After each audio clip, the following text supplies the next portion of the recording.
একটা কথা সবসময় মাথায় রাখবেন, আমরা যারা সাধারণ জনগণ আছি, আমরা নিউজে যেটা দেখি সেটাই কিন্তু কি করি, বিশ্বাস করি না। এই যে ডেইলি স্টার ছিল, তারপর প্রথম আলো ছিল, আর অনেক নিউজ রিপোর্টার রয়েছে যে এরা সারা জীবন মুসলমানদের বিরোধিতা করেছে।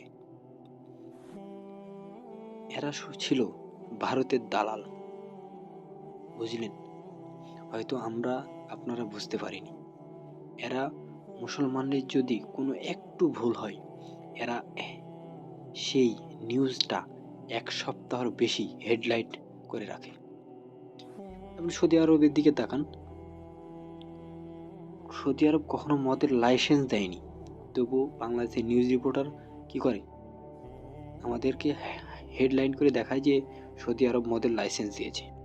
সৌদি আরবে কোনো কনসার্ট হয় না, তবু আমাদের দেখাবে যে সৌদি আরব আজ কনসার্টের অনুমতি দিয়েছে। এই যে মুসলমানদের তারা কি করছে, পুরো বিশ্বের কাছে একটা বর্বর জাতি বা একটা খুনি জাতি বা একটা অত্যাচারী জাতি হিসেবে উপস্থাপন করছে। কারা করছে ভাই? আমাদের বাংলাদেশের নিউজ রিপোর্টাররা করছে। আমরা যে দাবি করি ৯৫% মুসলমান রাষ্ট্র, এই রাষ্ট্রে যারা নিউজ রিপোর্টার রয়েছে, যে যারা নিউজ চালায়, তারা মুসলমানদের এমনভাবেও পৃথিবীর কাছে উপস্থাপন করছে যেন মুসলমানের চাইতে কেউ অত্যাচারী জাতি নেই, মুসলমানের চাইতে কেউ খারাপ জাতি নেই।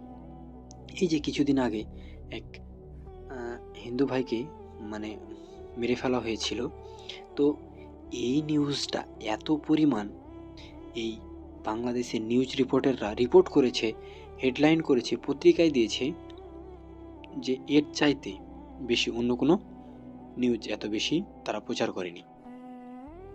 এরা শুধু মুসলমানদের উগ্রবাদী হিসেবে উপস্থাপন করার চেষ্টা করেছে পুরো বিশ্বের কাছে। আরে ভাই, যারা আল্লাহ ও আল্লাহ সাল্লামকে নিয়ে কটূক্তি করে, যারা আল্লাহ ও রাসূলকে নিয়ে বাজে মন্তব্য করে, তাদের বিরুদ্ধে কোনো নিউজ হয় না। আপনি দেখেছেন? কখনো হয়নি। আজকে যে শাহবাগে হাদি ভাইয়ের খুনের বা অপরাধের বিচারের দাবিতে এতগুলো মানুষ এক জায়গায় জমা হয়েছে, এখন পর্যন্ত কোনো নিউজ বা কোনো নিউজ রিপোর্টারও সেখানে যায়নি।